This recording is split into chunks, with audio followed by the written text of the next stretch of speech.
We are 2 days away from Temple and Notre Dame. It will come your way right here on Philly's #1 college radio station, WHIP. Coverage on the station begins at 7:30 and then kickoff at the link at 8 o'clock. And now joining us is a Temple alum. He will be here tomorrow with Anthony Gargano and the morning show for 97.5 The Fanatic, and that's the co-host of that show, Jon Marks. Jon, Zach Gelb here on Temple's campus. Thanks for a few minutes, and how are you? Doing great, man. Temple and Notre Dame playing on Saturday night, and I just paid $1.97 for a gallon of gas in Jersey. Who would have thought? That's absolutely great. I may have to go over to Jersey because they fill your gas for you, and it's a little bit cheaper than it is here in Philadelphia. But you told me you went to Temple from 05 to 06 and a little bit of 07. I did the math, Jon. They had 0 wins in 05, 1 win in 06, and 4 wins in 07. That is only 5 wins during your time here as a student. The team now is 7-0. Do you pinch yourself a little bit when you hear Temple Owl are 7-0 on the year?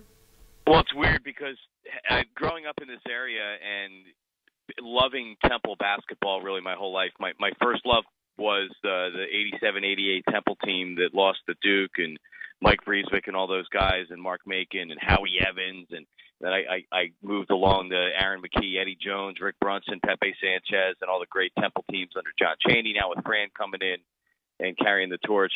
Football was really non-existent if you were a Temple student, and as Temple kind of moved away from being a commuter school to what it really was to a lot of people that grew up in this area to being really a world-class university, the football program has also made a lot of strides over the years.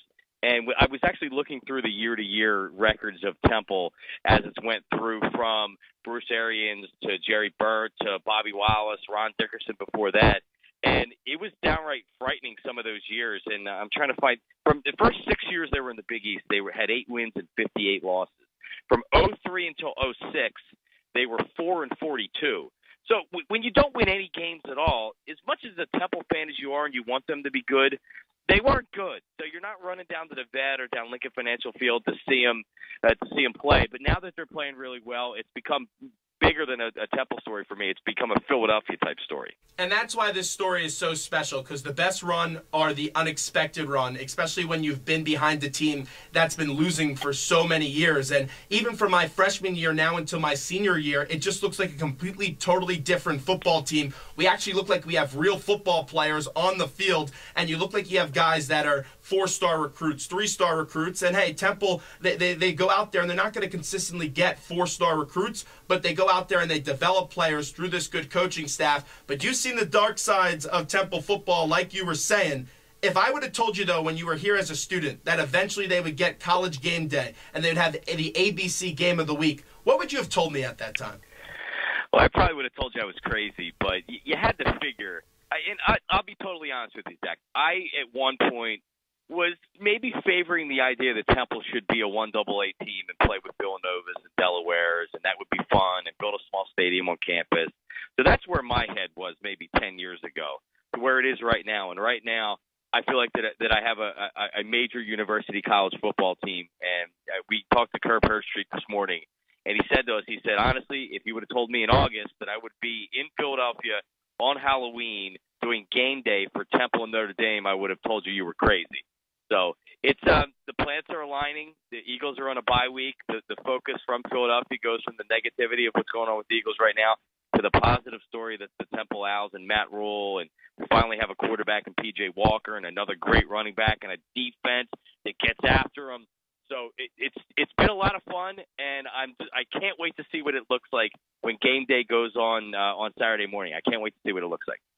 I know this is a pro town, and you're right. It is big that this happens during an Eagles bye week, because even though as big as this game is, and people would still talk about it, but the main focus in this town would be on the Eagles because the city lives and dies off the success of the Philadelphia Eagles. How many calls do you think you've been getting this week about the Temple football team?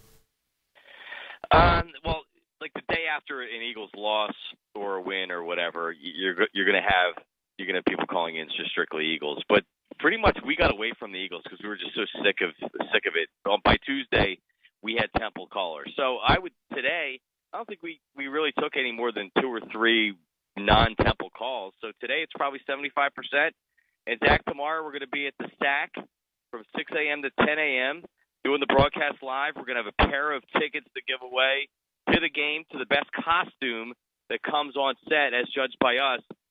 So we're going to be all Temple tomorrow. That's all you need to know. We're not going to talk a lot about anything else. It's going to be like game day for 97.5 The Fanatic on our show. It's going to be unbelievable as we're talking to Jon Marks as they're broadcasting from the SAC tomorrow from 6 to 10. Make sure you come on out there and watch their show. Give a big live audience like it is College Game Day. And, John, isn't it a bit ironic that the guy that started this success here at Temple in Al Golden, and Matt Rule was on his staff, he got fired last week, and now Temple's about to play their biggest game of the year. Is that just a little bit ironic to you? Yeah, I was thinking the same thing, and I'm watching the game, and I turned it on. I turned on the Clemson Miami game. I turned it on. I said, "Oh, geez, he's going to get fired," because I think it was only the second quarter, and they were already down a couple of scores. And you don't survive games like that. And Al had the deck stacked against him from the start with the stuff that happened before he got there. I'm not going to make excuses for him past that, but maybe it wasn't a great fit. Maybe that university's not what it once was. I think that's for sure. I thought it was very interesting that Matt's having such success, and now Al, come on back to town, bro, and maybe you stick around for a little bit. Who knows? But Al started it. Al brought that good vibe. Al brought that professional, hey, we're Temple. We're a real football program. He brought that back to Temple. So it's good that he's going to be here to see it on Saturday night. Maybe he'll be the game day guest picker, John. Yeah, I don't know what are they going to go Kevin the Gandhi, or can they not do that? We actually had Reese Davis on the show yesterday, and he told us that they haven't decided yet, but they have the philosophy of they would rather tell the people than make it a surprise, and certainly there's some instances where they make it a surprise. But I tweeted out something this morning. I think the first two options for me would either be Kevin Hart or you take a look at John Chaney if you want that Temple connection. Now, those are the two guys that jump off the page to me. Well, I go John Chaney all day, if he's able to make it out there, without a doubt. I would go Chaney, but it's got to be a Temple guy. I know some people have said like Bradley Cooper because of the Philly connection, and I get that, but he owns the Eagles. He represents the Eagles. We need a Temple person picking the Temple game. I 100% agree with that as we're talking to Jon Marks. They'll be here tomorrow with Anthony Gargano in the mornings, 97.5 The Fanatic. You can catch them at the SAC from 6 to 10 a.m. So you were here in 06, and Matt Rule, that was his first year in this Temple football program. He was the defensive line coach before he got moved over to the offensive side of the ball. What do you remember about Matt when he first came here to Temple? I'm not even going to BS you. I don't remember anything. I remember them having a pretty good team, but Matt, you know what I knew about Matt Rule? I got a couple guys like John Lamb, Harry Mays, who does the sideline reporting, like Temple sports nerds, whether it's football or basketball or whatever. They know the recruits that are coming in. They know the star. And it would be disingenuous for me to sit here and act like I was one of those guys 5 years ago, even 3 years ago.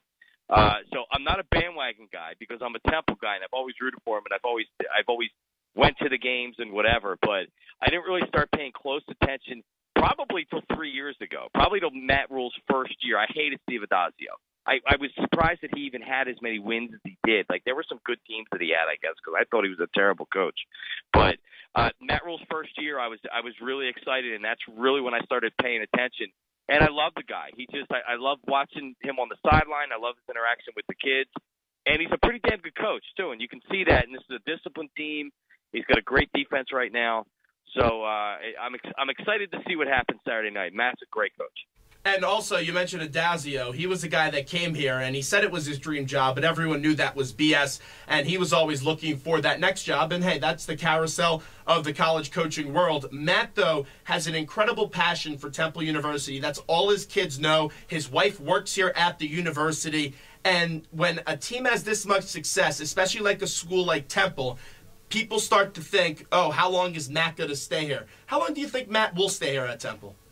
Yeah, you know what? It stinks to even have to have this conversation because you just want to enjoy this moment and enjoy the fact that Notre Dame's coming to town and you have a great young coach that's here in charge of the university. And but you know what? It's the nature of sports in 2015 to where not necessarily the coaches are jumpers because not everybody's like that. But like Al Golden, for instance, He did very well at Temple. Miami comes calling at that time, however many years ago it was. That's almost impossible for a job to pass up. So am I going to sit here and tell you that Matt Rhule's going to leave for the first big or bigger job that comes along? I'm not going to say that because I don't think that should be the case. He shouldn't just take a job because it's a bigger job than Temple. Because if you take a job and it's the wrong job and you fail, what's going to happen with Al Golden now? If Al Golden would have waited maybe for a better job that wasn't a job not in such disarray, then maybe he would have been more successful. So Matt's not going to be here like Joe Paterno. I don't think he's going to be here for 30, 40, 50, 60, 70 years. But if he does move on, I just hope that he realizes that this is a pretty damn good job and make sure that you're really investigating where you're going. Like South Carolina's been mentioned. Maryland's a pretty good program. I don't think South Carolina would be a good fit. It's too SEC. It's too South. It's too ACC. Maryland might not be bad, but he's got to make sure he takes the right job, just not a bigger job. I guess the comparison you would make, and I know it's a different sport, you would hope to get like a Shaka Smart type of run out of him. Yeah, you know what? It's funny because that's what I was thinking, because he resisted a lot of jobs, and he did. Now, he also hasn't had as much success recently, so maybe he realized, like, hey, I got to do this right now. But you're right. It's okay to he's 37 years old. It's okay to be here for a couple of years. And if you win here, you can win here. You can win anywhere. I've never been the one to believe. Like I heard somebody say this week, like, yeah, but you better look out because if you don't win and you miss your opportunity, you know what? I wouldn't want a guy, my coach, that wouldn't think like, hey, I can go and I can win in another university. I don't have to take a job just to take a job because I may never get that opportunity again. A real successful person in any walk of life would never have that attitude, and I know Matt Rhule doesn't have that attitude. Let's get over to the defense. It's been the strength of this team, and they forced turnovers, 15 on the year to be exact. And Notre Dame has only thrown or fumbled the ball 9 times this year. This Notre Dame offense, though, it's going to be the best one they're going to face this year. What does Temple's defense need to do, especially early? Because Notre Dame is a fast-starting team, and Temple is not. Yeah, you're right. And they've been a great fourth-quarter team, but the level of competition they're playing against Notre Dame, you can't let them get up early because you get tight. It's a nationally televised game. Keep it close early and get off the field on third down. The last thing you want is to get that defense tired so when you do hit the second half, when it's third down and third and long, you have to make stops and you have to get them off the field.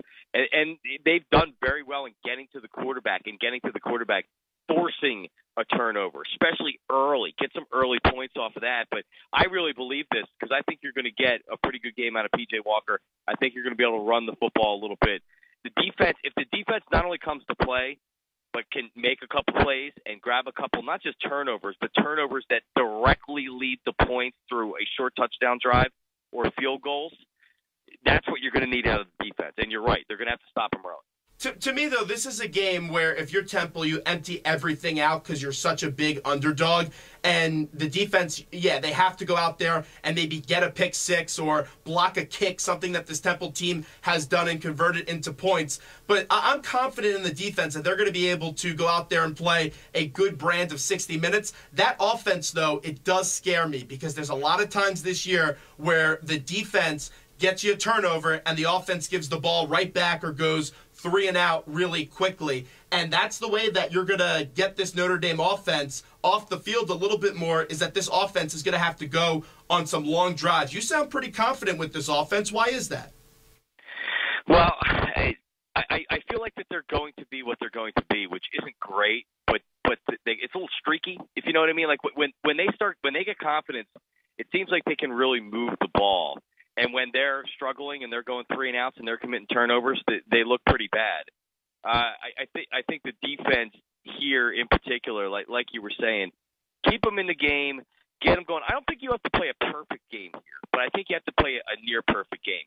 If you get a couple turnovers and you settle for field goals and maybe you miss a field goal, that might be the difference between winning and losing. So not a perfect game, but a near perfect game.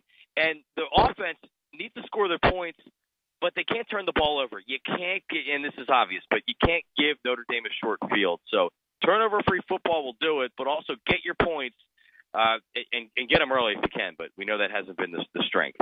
Tomorrow at the SAC, you guys are going to have tickets. You'll be live broadcasting on campus from 6 to 10. The Temple's going to try to bring that game day experience a day early to Anthony Gargano in the morning, show on 97.5 The Fanatic. Give us the whole rundown. Tell everyone what they got to know for tomorrow. Well, it's 6 to 10 a.m. I know that Coach Rule's coming down. We're going to have assorted other people from the game day staff. We're trying to get Lee Corso on. I don't know if that's going to happen tomorrow, but it's just going to be hijinks, tomfoolery, and everything else that goes on. And just as a Temple person, I'm just so pumped to be able to come to campus and do this broadcast and see the students so excited. I mean, this is literally, other than some big basketball games, this is the biggest moment in Temple sports history, at least the modern history since I can remember. So this is a big deal to everybody associated with Temple. Just come out, wear your costume. It can be Temple themed or it can be regular Halloween themed, but the best costume will win a pair of tickets, not only tickets to the game, but you'll also be able to be on the field and do high fives with them as they run out. So you'll have some field access to it as well. Well, thankfully, I have a press pass. I won't have to wear a costume tomorrow, but I'll definitely be down there, and we'll get a bunch of students coming out there. We appreciate a few minutes today, Jon. You guys are the best. Thank you very much.